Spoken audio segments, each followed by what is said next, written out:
stay rivals. Yeah. That's what makes sports fun, isn't it? That's what make them rivals. Yeah, yeah. Well, all right. Well, welcome. Glad you're here. We've got some newbies and we've got some survivors, so that's good. I'm glad to see all that. That's great. Let me pray for us as we start. Father, we love you. We thank you for your love and grace to us. We thank you for who you are in our lives and who you are in our world. We thank you for who you are in our marriages and our relationships. Father, as we talk about some things tonight, I just pray that your Spirit would just speak to us and through us to be able to use us to help our marriages and our relationships be the very best that they can be. I believe you made our relationships the way they should be, and we've messed them up. And I pray you would just help us in our world to bring them back to where you would want them to be. We love you tonight, and we thank you. It's in your Son's name we pray. Amen. Come on in. Come on in. Oh. We're going to talk about you two tonight, so it's all right. We got to talk about somebody else. All right, I'm going to put the topic up here, and you tell me if this has anything to do with you. You ever have anything like this in your world? Conflict within marriage? It's funny, the things that we argue about in our marriages. As a marriage and family therapist, it's funny as I talk to pre-marriage couples, and I talk to them a little bit about, what do you like about the other person? And they're like, oh, she's so spontaneous. And then I talk to them 4 years later when they come in for marriage counseling. What don't you like? She never plans a thing. She is so out there, we never get anything done. And I'm like, oh, okay. And then you ask, you ask in pre-marriage, so tell me about your dates. Oh, it's awesome. He decides where we're going, and we go there and we get, and it's just always awesome. And then sometimes we go and we do these special things, whatever. And then you ask them 4 years later, how's dating going? And if it's going, that's a great thing. But then you ask, what's a date like? We always go to the same dumb place, and we always get the same dumb food, or it's just hilarious how the things that you were attracted to in the marriage, in the dating relationship, are sometimes the things that frustrate you the most in the marriage. Anybody else experience that? Lois never does, I'm sure. I do all the time. No, it's funny how that it happens that way. The things that you were attracted to in dating sometimes can become the thing that becomes the thorn in your flesh of your marriage. And so today I want to talk a little bit about conflict in marriage. And maybe the better would be resolving conflict in marriage. Because the moment you say you don't have conflict in marriage, you're going to have a conflict about not having conflict in your marriage. So trust me, you're going to need to know how to resolve. So, oh, I didn't bring my speaker. Hang on. Doesn't matter how you fold a towel. It does matter how you fold a towel. If you want it to fit in a closet, you have to roll it. Oh my God, could you chew any louder?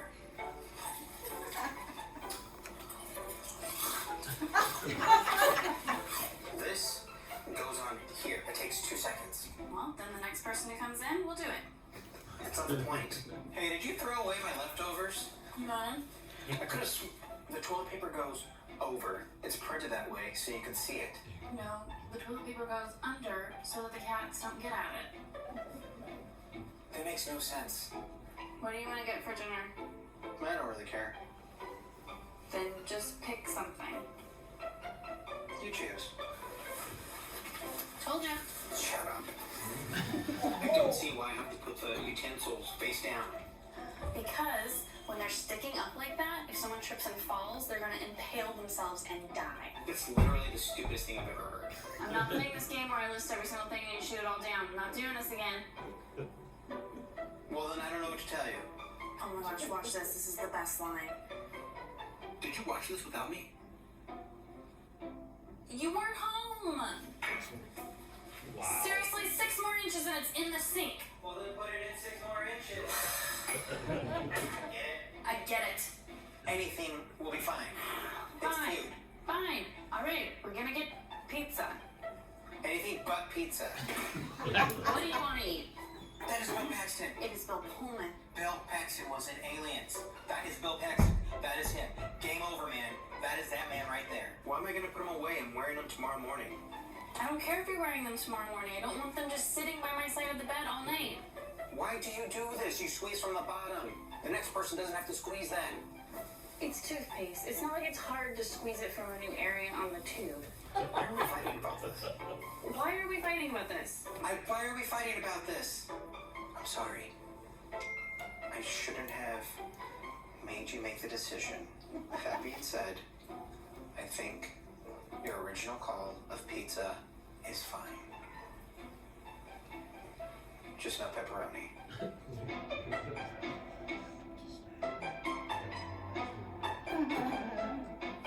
do you want on it then?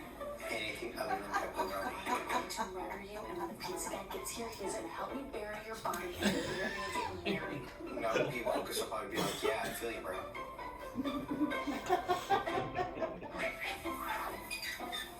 That's not how you fold the towels. Oh, hang It doesn't on. matter how you fold a towel. It does matter how you fold a towel. If you want it to fit in a closet, you have to. Just told me I need to do something here real quick to these other two because they're supposed to go in one way and they don't. That's okay.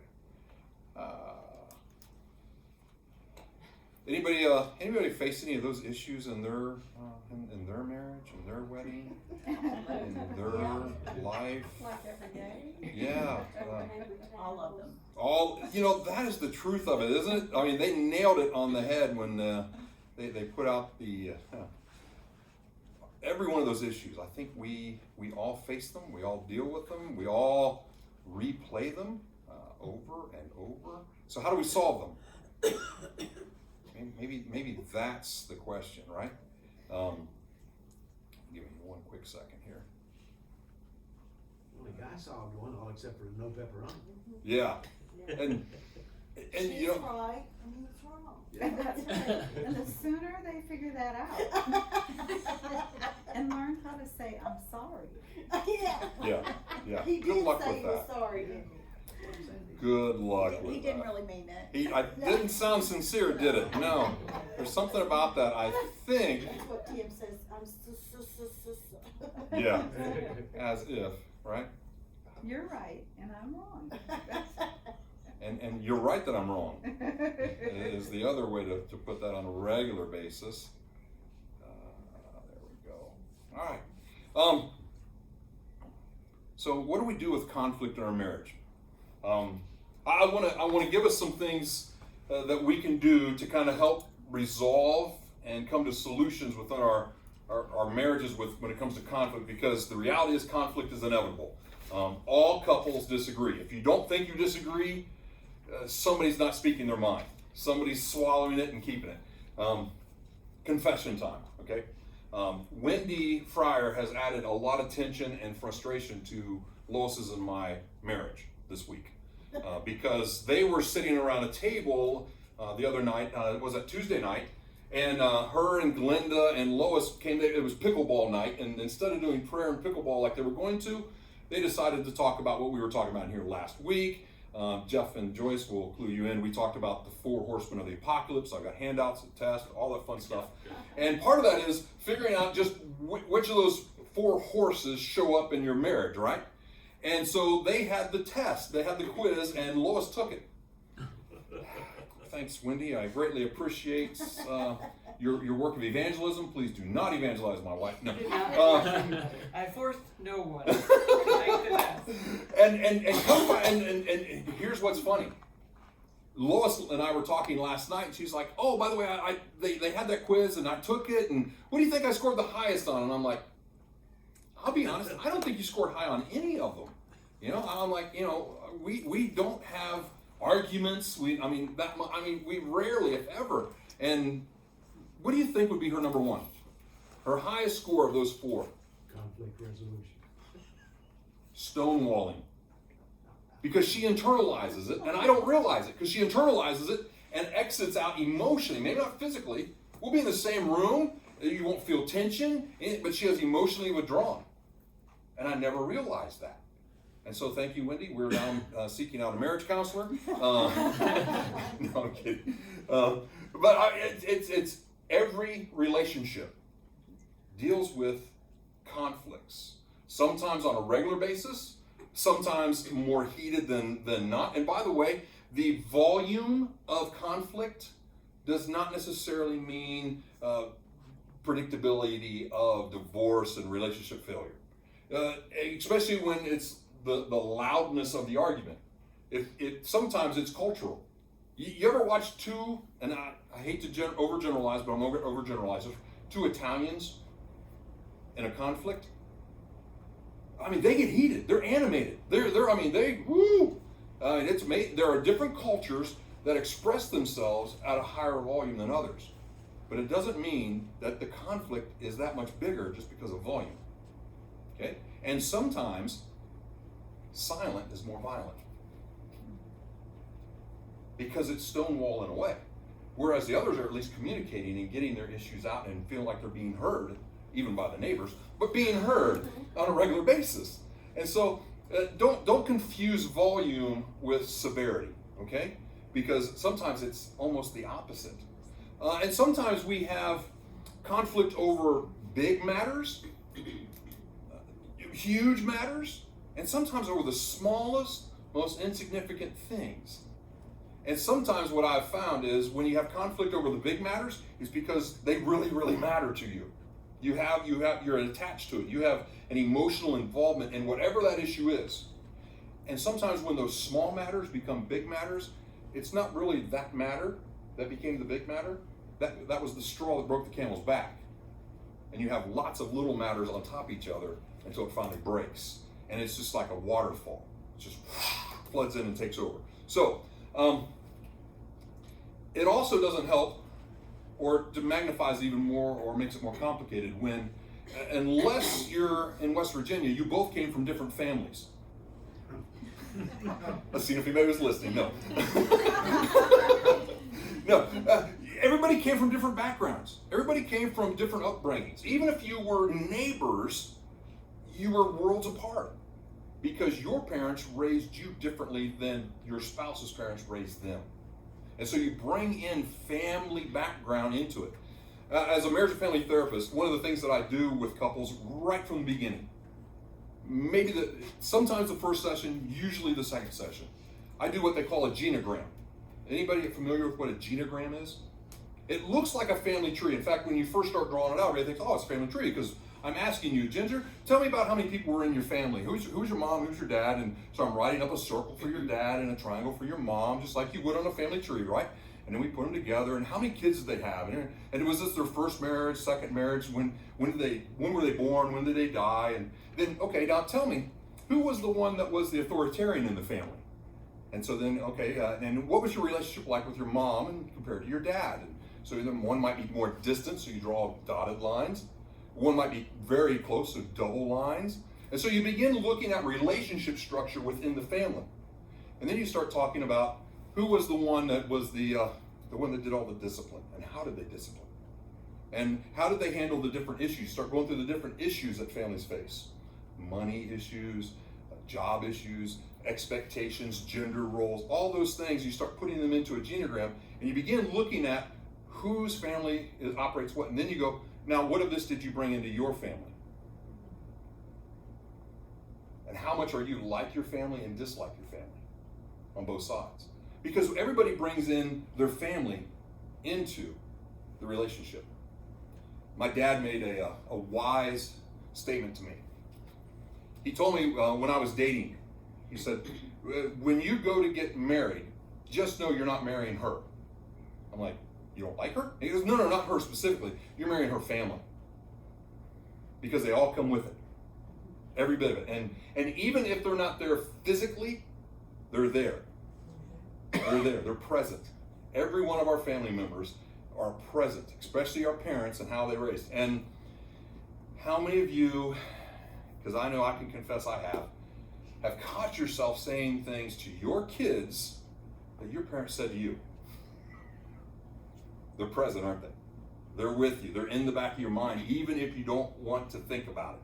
So I want us to talk about how do we handle some conflict as we go. And so we bring in the family background, we bring in all these things, and they begin to bring in issues. So I want to give you basically four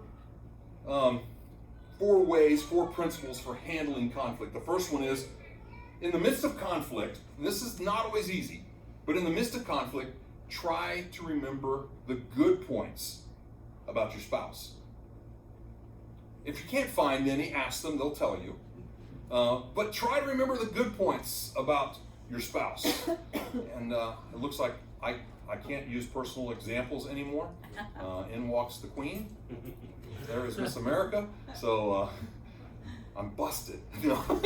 So in the midst of conflict, I told them about Lois. I told them about Wendy trying to break up our family, and now we need to do marriage counseling because I didn't know you were a stonewaller, and now we have all that fun issues. Yeah. I felt like I should confess.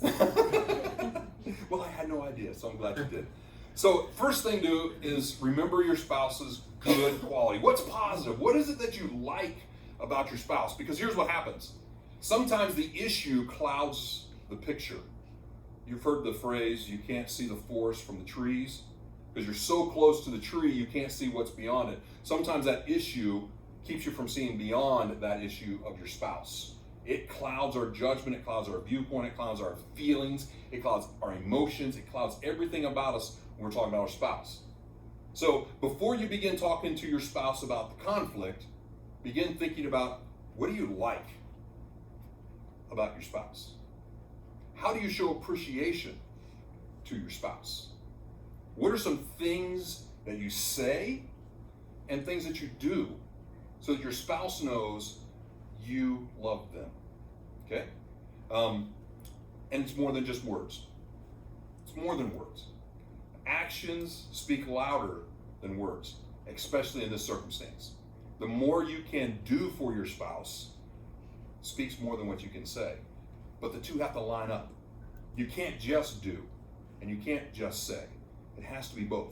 Okay? So what do you say? What do you do? And the more that we appreciate about each other, the more we become more appreciative of each other. Okay? So the more you focus on the positive, the more and more positive your relationship's going to be. Here's a goal for you, and sometimes it's not easy to do. Try and make it a daily habit. Try and make it a daily habit that every day you do and say something good about and for your spouse. Okay? The reality is no marriage can survive a lack of respect and a lack of appreciation and a lack of encouraging from each other. You'll begin to just exist with each other. You'll coexist at best. And you won't really be living with each other. Okay? Number 2, recognize that differences are good. Aren't you glad your spouse is not like you? Amen. I hope so. We need to understand that we are different from each other, and it's okay. There are differences. Remember the Jerry Maguire movie, the famous line that ruined marriages all over the place was, "You complete me." Remember that line way back in the 80s, 90s, that movie that was out? It was crazy. We're not here to complete each other. We're to complement each other. And sometimes our differences help us complement each other. What you're good at, your spouse may not be. What your spouse is not that good at, you may be. And vice versa. And so it works out that we end up complementing each other. And sometimes we need to recognize what are the things we're different with each other about, and how then do we turn a difference into a positive? Okay? I know couples where one of the two is a big saver. And all they do is want to save. They don't want to spend for nothing. They will drive that car till all 4 tires are falling off of it. They do not want to spend. The other partner, the other spouse, spend. And so what would happen if both spouses are all savers? Both spouses are savers. You have a lot of money, right? It'd be really boring. You'd be really boring though. You'd do nothing. You'd have a big bank account. I don't know what you're gonna do with it. But what would happen if you're both big spenders? Wouldn't have anything. You'd be broke or deep in debt, right? And so the two have to balance each other. That's what I mean by you complement each other. Okay? One person might be more of an outside person, and one's a more inside person. Who takes care of the inside of the house, who takes care of the outside of the house, kind of thing. And by the way, it doesn't necessarily mean gender, because that doesn't always work that way. It could be either way. I have a good friend who, he was my NY president when I went to a church in Kokomo, and he is about 6'4". He probably weighs 275, 80 pounds, maybe 300 by now. And he's a man's man. He runs a seed operation, an operation where they do hybrid seeds and stuff for corn and beans and stuff. And he's the best interior decorator you'll ever find. So don't stereotype by gender. It could be either way. And she mows the lawn most of the time when he lets her, because he's such a perfectionist about his lawn. But anyhow, so recognize that differences are good. Don't try to change each other. We try to do that, don't we? When we see, oh, they're not like me in this area, I need to change them to make them more like me. But where they're going to try and change you to be more like them, and so that's where more conflict happens. Let the differences be okay. Acknowledge them, recognize them, put them out there, say, hey, you're this way, I'm that way, and that's okay. It doesn't mean that's the end of the world, doesn't mean it's the end of the relationship. Differences are not a bad thing. Learn to accept differences of temperament, of personality, of upbringing. We've already talked about that a little bit, and values. Sometimes our values are different from each other, and so it's okay. I actually know a really good couple that's in a really good relationship, and one is very conservative politically and the other is more liberal politically. Now, they have some really great they've learned how to make good conversation about the issue of politics without making it personal to each other. We're going to talk about that as well.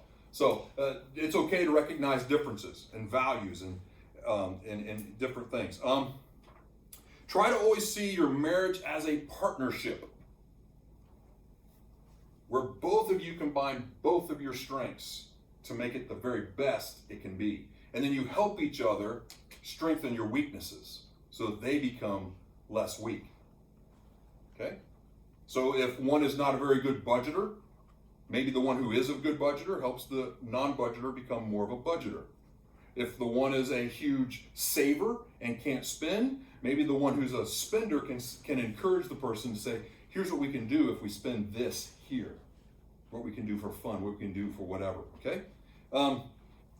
Next, look for an us solution. Remember, you're a team. You're not versus each other. Why is it when we have marital conflict, all of a sudden it's one against the other? It's like we're across-town rivals wanting to battle each other for the title, when we really are on the same team trying to get the very best for our team. And so remember, we're a team.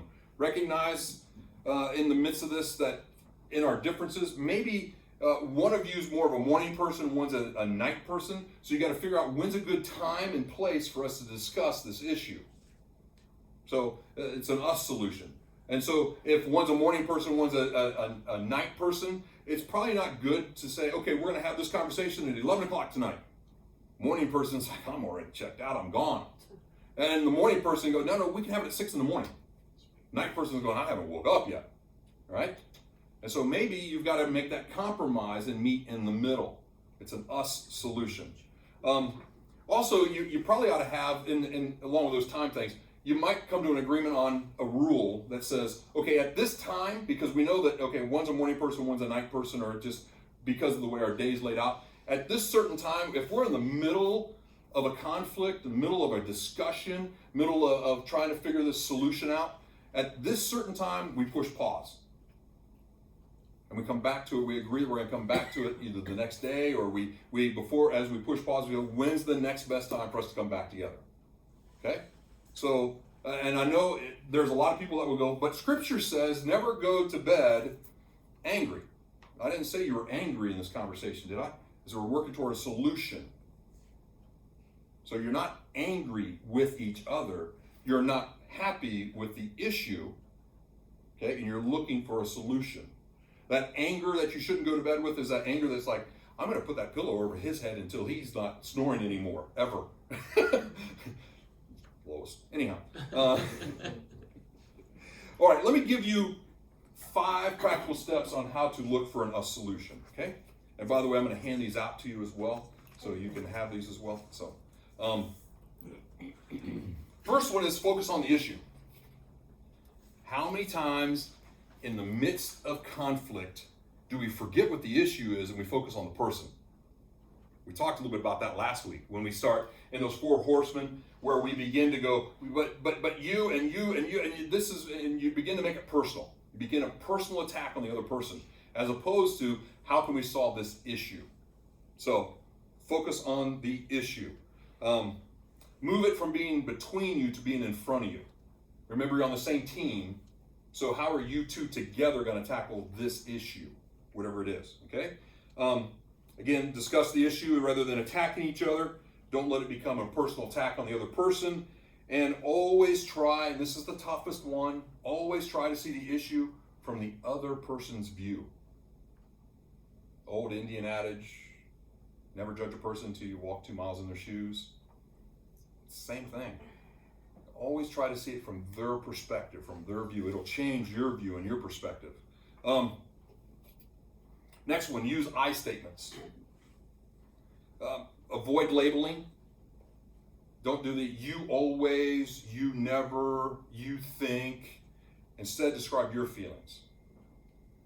I feel undervalued when. This is how I feel about this. Don't try to project your feeling to make their feeling the opposite, because it may not be. You may feel the exact same way about the issue, at least parts of the issue. And so don't try to project your feeling onto them. Own your feeling, own your part. And then another big part is a statement that says, when you say this, I feel this. Okay, whatever that is. When you said this about spending, it made me feel this about spending or saving. And you might find out that maybe the saver in the family, it might have been something that came from their past where their parents didn't have and they never had, so they feel like they've got to save for everything for the future. They're thinking of their retirement. They're thinking of the after kid life. It's called heaven. And so they're trying to plan for the future, and you don't realize it because you're trying to live for the day. And so you've got to begin to talk about what you're feeling in the midst of that thing. Third one, learn to listen to each other. We talked a lot about that last week because the biggest part of communication is listening and not talking. So begin to listen and not just hear what they said, but really listen to what they said. Remember we talked last week about letting the person talk and then we repeat it back to them and ask them, this is what I think I heard you say?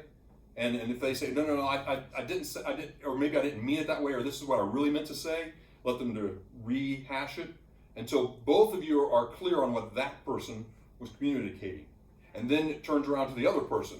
Well, this is how I feel about this, and this is what, and let them think, and then they ask you, well, this is, or they tell you, this is what I think I heard you say. And you get to affirm, confirm, or deny at that point, okay? And so you just kind of continue doing that until you get to the whole solution. Then brainstorm solutions. I love brainstorming meetings where it's sky's the limit, there's nothing off the table. How can we fix this? What do we need to do this? We're in the throes of planning our 100-year anniversary. And I told people, sky's the limit. Right now, there's no wrong answer. Right now, everything is a possibility. And that's how you begin to plan for solutions. What do you think would be the best answer in your mind to solve this? And begin to brainstorm together of how you can solve this issue. Write them down.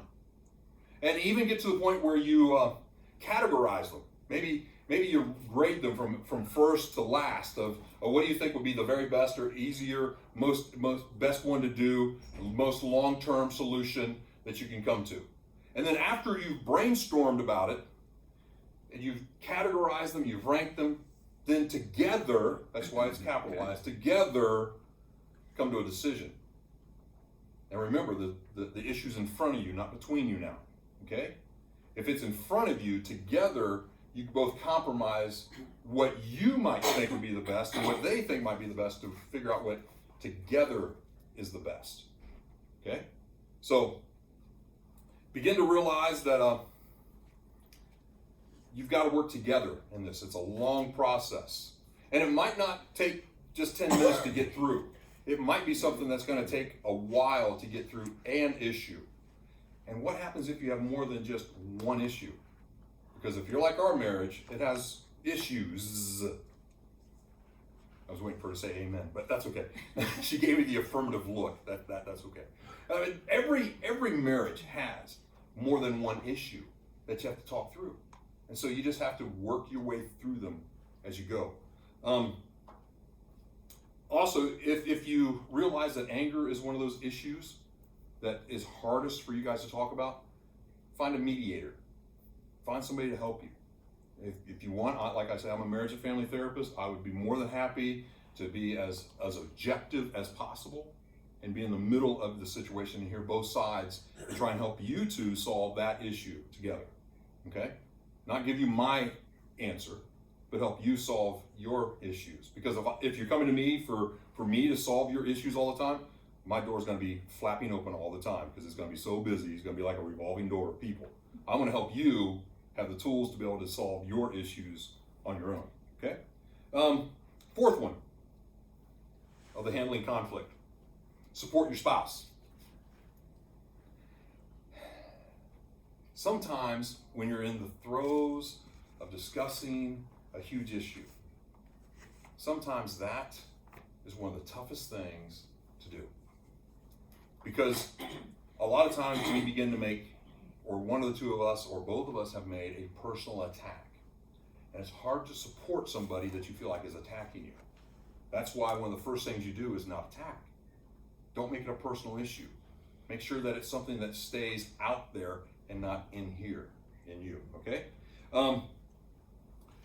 When we expect our partner to meet all of our needs, we inevitably will fail each other. I personally love sports. I love to watch sports. I love to play sports. I'm not always good at sports, right, Jim? I golf, and sometimes I make great donations of golf balls all over the course. But I'm out having fun, and that's what I love to do. Now, Lois doesn't really care a whole lot about sports. It's not her thing.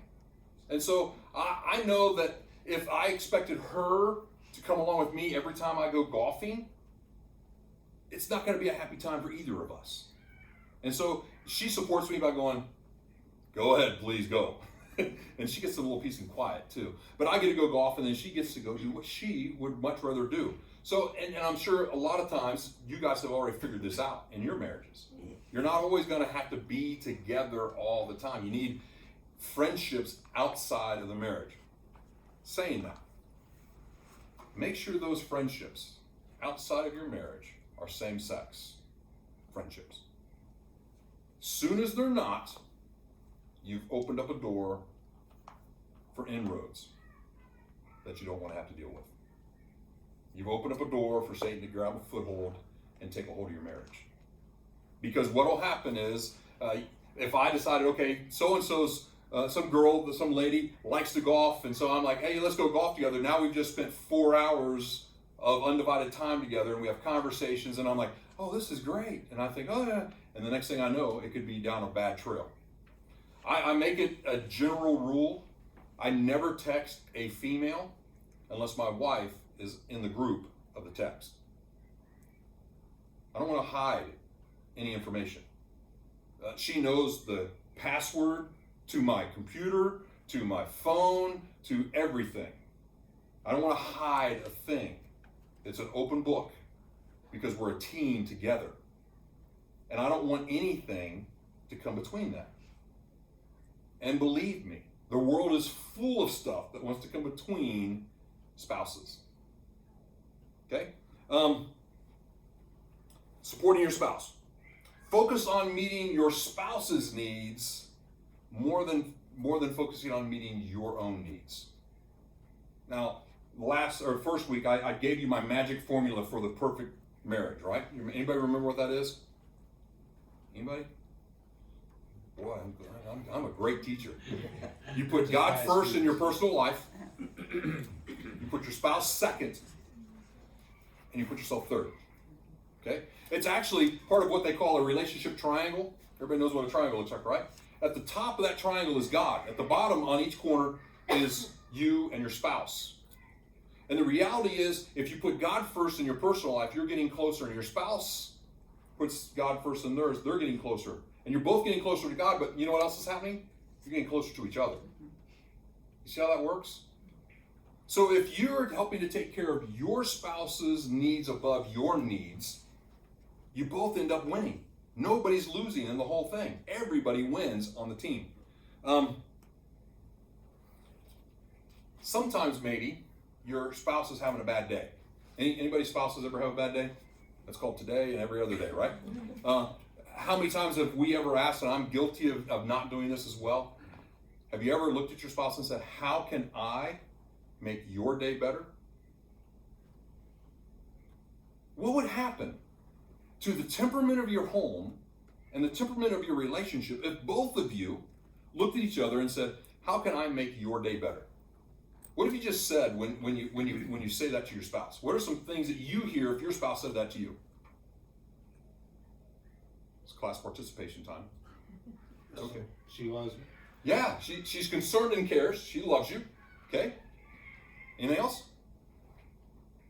She's putting me before her. Yeah, she put your needs before her needs. How does it make you feel? Pretty darn good. Yeah, pretty encouraged, huh? Then all of a sudden, maybe a bad day is not as bad. It may not be the best day yet, but it's still not as bad as it was. Because what's happened is now you realize you're a team, even on your bad day. It might not be your spouse's bad day, but it's your bad day. And they're saying, I want to help take on your bad day with you. In your worst days, don't you need somebody to come alongside you and help you through it? Yeah. In our worst days, what would we do alone? Oh, it'd be the worst. As a pastor, I sometimes get thrown into some really bad situations. As chaplain of our sheriff's office, I get thrown in some very, very bad situations. And it's interesting to me, when I walk into a home, especially as a chaplain, and the family that I'm talking with, maybe getting ready to join them on their worst day in life, and tell them some very, very, very bad news, if they're not church folk, they don't know how to handle it. Because they don't have a network of people that aren't affected by this tragedy that can come alongside them and help them. I might be the closest thing they've got to help. That's pretty sad. But I know of people within our church that face some incredible tragedies in life. And when I talk with them about, they're like, man, I don't know what I'd do without our church folks. I don't know what I'd do.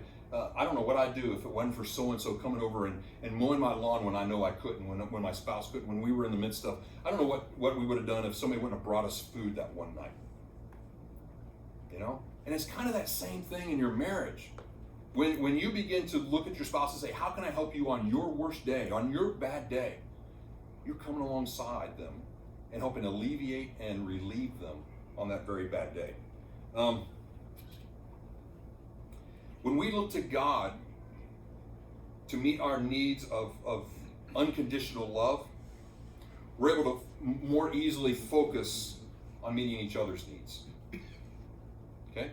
When we can rest and lean into God's unconditional love, it helps us to be able to give and take care of the needs of our spouse, of the person that we committed our life to, covenanted our life to. How often do you as spouses pray together? Do you know if you prayed together just 5 minutes a day, it would dynamically change your relationship? Especially when you talk to each other before you pray and say, how can I pray for you today? And then in the midst of prayer, you pray to God about that need. It totally changes. Some of you know Lois is in my situation with our son. And we pray constantly with each other and for each other with how we're dealing with our son. He's having some struggles in life, to say the least. And it affects mom and dad greatly. And it affects pastor greatly.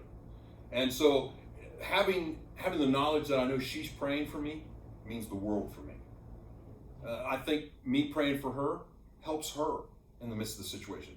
We know we're not alone in this situation. We're able to talk to each other and say, yeah, we may not always agree about what the best route of handling the situation is, because we're polar opposites. She sees innocent before guilty, and I see guilty before innocent. We talked about that last night, and that sometimes affects how we handle the situation of our son. But it also then we've realized, we've said the issue, and so now we're like, it's not always bad, it's good. So then we're not naive, but we're also not condemning. So we have to meet in the middle on that. So that's us. Sometimes I think we need to, in the midst of all this, when we get to like the end of the rope things, we need to remember we can draw in on God's promises even more. Scripture has promise after promise after promise for us on how to reconcile relationship, how to grow stronger together. Ecclesiastes 4:12 says, 3 strands is not easily broken. 3 strands. So woven together, that's you, your spouse, and God. You can have those 3 woven together in your marriage and in your relationship. It's not easily broken if you try and keep them tied together. And you get into silly arguments when you're married. Silly. We were 3 months before we had our really first big blowout fight. This was our first big one. It was over a roasted chicken. Tiny little, greasy little bird about that big. I'd gone to take a nap. I didn't know any better. I really didn't. I learned early on naps were a huge mistake in my home. God forbid I'm rested, really. It's so much harder to manipulate a well-rested, rational thinking human. People are so much more compliant when their eyeballs are burning out of their skull, you know? I have no idea. I don't know if it was her upbringing or not, but people, when she was awake, you're awake. I mean, so. Now, I don't know if I was asleep 5 minutes or 5 hours. I'm waking up to the sound of a vacuum cleaner in the bedroom. I'm sleeping that my wife was choosing to vacuum the bedroom.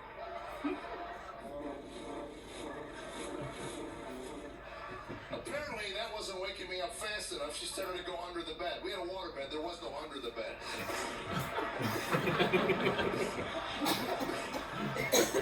Again, I'm stirring, but not quite awake. She went after something on the pillow. I have no idea, but I can tell you what she got caught. My hair in the attachment. Now I'm awake. Whoa. To this day, that was 28 years ago. To this day, her reaction still surprises me. Oh, you're awake. Good, the chicken's done. You'll have to back up. I think I missed something. She said, no, you said if I cooked the chicken, you'd carve it for me. Then I said the dumbest thing a married man could say to his wife. I looked her right in the eye and said, I never said that. If you're a newlywed in this room, take my word for it. If your wife said you said it, you said it. Don't even go down that road.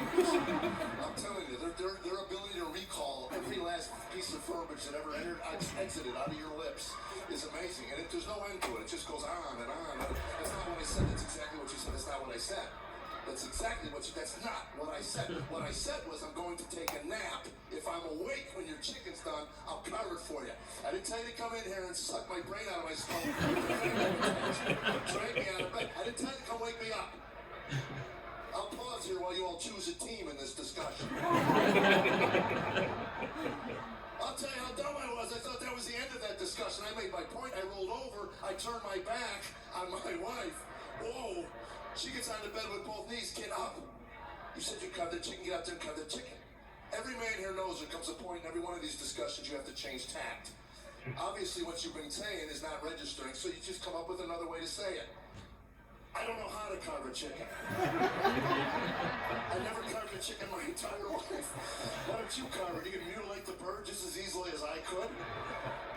She says, I don't know how to carve a chicken either. Now, you said you cut the chicken, you have to cut the chicken. You're not going back to see if you cut the chicken. Here's what I said. I don't even know what this is about. I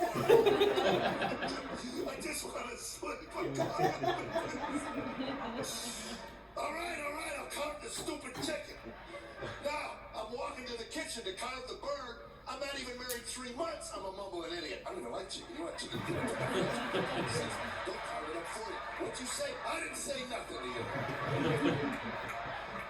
Now I'm in the the kitchen. I'm in my underwear. I got stuff in my eyes. I'm not in a good mood. Got a knife. I got a fork. Got a greasy bird. In comes my wife, who not 2 minutes ago just told me she didn't know how to carve a chicken. Apparently, it was a chicken carving class somewhere between.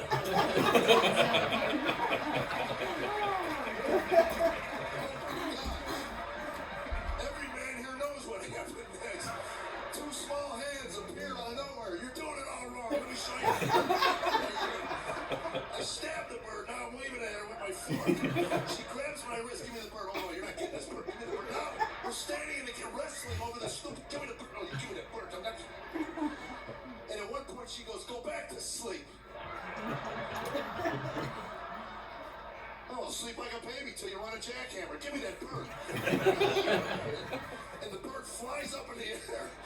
It was like in a movie. It was like a 1.5 watching it. He goes, one, lands right on her head. Boom. Both of us look down on the ground, and we look at each other. Grease is running down her face. She says, I can't believe you threw it at me. I didn't throw it at you. Yes, you did. 28 years ago, to this day, we'll be at parties. I got a fundraiser where we don't know anybody, and I can always tell when she's telling her version of that story. Because at one point, 6 women in a circle all turn around and glare at me. In her version, I whipped it at her skull at 100 miles an hour. A bone could have broke off and went through her temple and killed her on the spot. And I would have never met my grandbabies.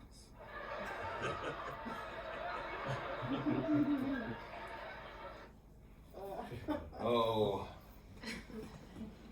The other thing that I think we need to make sure we remember in our marriage, always interject humor in your marriage. Too many times in our relationship with a spouse, we get way too serious about everything. And there are times when there needs to be some light moments, sometimes to laugh. This guy's name's Jeff Allen, by the way. If you ever want to look online, YouTube or whatever, Google him, look him up. He's got a slew of great marriage-related skits that he does. And so I want to encourage you in your relationships to continue to have as much discussion and resolution of conflict as you can. If you'll take one of those and pass them on back. In here are everything we've talked about tonight and some tools to help you implement them in your own marriage, in your own relationship. Also, there's some things in there to help you understand what the differences are between you. I've kind of spelled out on the back of the first page, there's a list of issues. And it asks you, and you and your spouse can both sit down and do this, where you can write what you think your spouse would answer to this and what you would answer to this. And you might find that there are things that you thought you might have been different about, that you're not as different. And you might find that there are things that you thought you were just on the same page with that you're very different from. And don't allow that to be something that is a bad thing. As you read further down, you begin to look at, okay, now how do we take these issues and begin to use them as strengths? How do we use them to complement each other? How do we use them and to help make our marriage better than it has? How can we enhance our marriage through these? So, let's see, on the third page is showing appreciation. Some ways in which you can begin talking to each other about showing appreciation to each other. So there's lines there for 6 things that you need to just think about, take some time and go, here are 6 things that I appreciate about my spouse. And then what I'd love for you to do is to have a date night over this next week and be able to sit down and each of you share one at a time back and forth to each other. I appreciate that you are so caring and kind. And she might say, I appreciate how you leave your underwear on the floor. It's so great. No, it's just different things that you love and appreciate about each other. And you'll be amazed that as you do those kind of things, the big issues that you are in conflict with will slowly get smaller and smaller and smaller to where now they're manageable.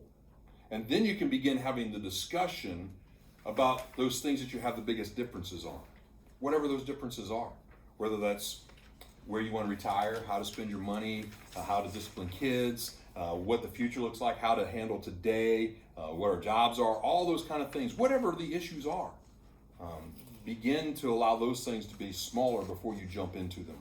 Otherwise, they become such a big dragon, you can't slay them.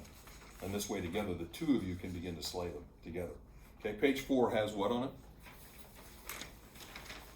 it? Make it a great day. Yeah. There's some easy ways for you to be able to make your spouse's day the best day of their life. Okay? Some things just to kind of jog your brain. Begin to read those, fill those out, and begin putting those into practice as soon as possible. Okay? Because my goal is to enhance your marriage so that we're still going to have conflict, right? We're not always going to agree, but now we have the tools to be able to disagree and learn to make a solution. Come to a solution, come together. And by the way, it's just like any other relationship, or even more so than any other relationship, where both sides have to give and take. Okay? You're not always going to get your way. In fact, sometimes you got to realize my way may not be the way. And maybe their way is not the way, but together, the two of you can come together into what is the best way for your marriage. Okay? Any questions? Thoughts? Joyce, you're smiling. Did I? You kind of got that grin of like, oh, okay, all right. I'm with you. All right, you're with me. All right, that's good. Anybody against me? Mm-hmm. Okay, good. Last week I had the explanation of the 4 horsemen of the apocalypse, and I forgot to set them out.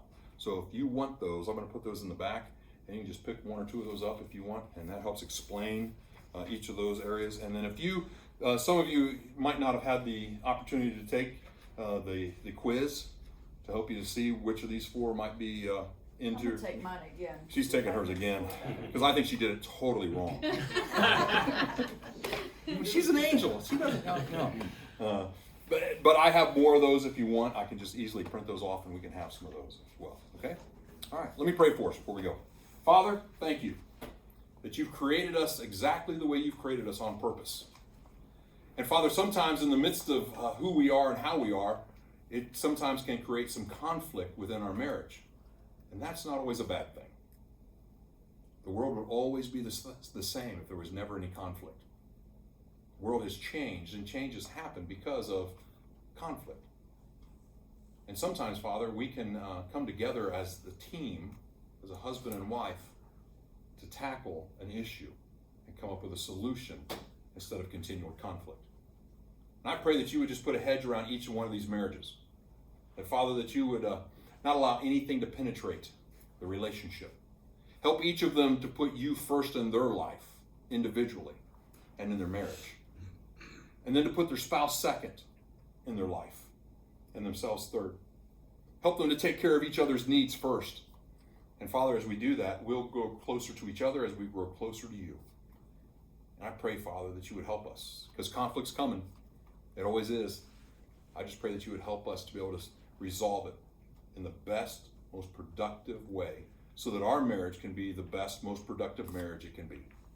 We love you today, and we thank you for your love and your grace to us and in our marriages. It's in your Son's name we pray. Amen. Amen. Wow, look at that. I'm going to let you out 3 minutes early. Is that okay? Anybody upset by that?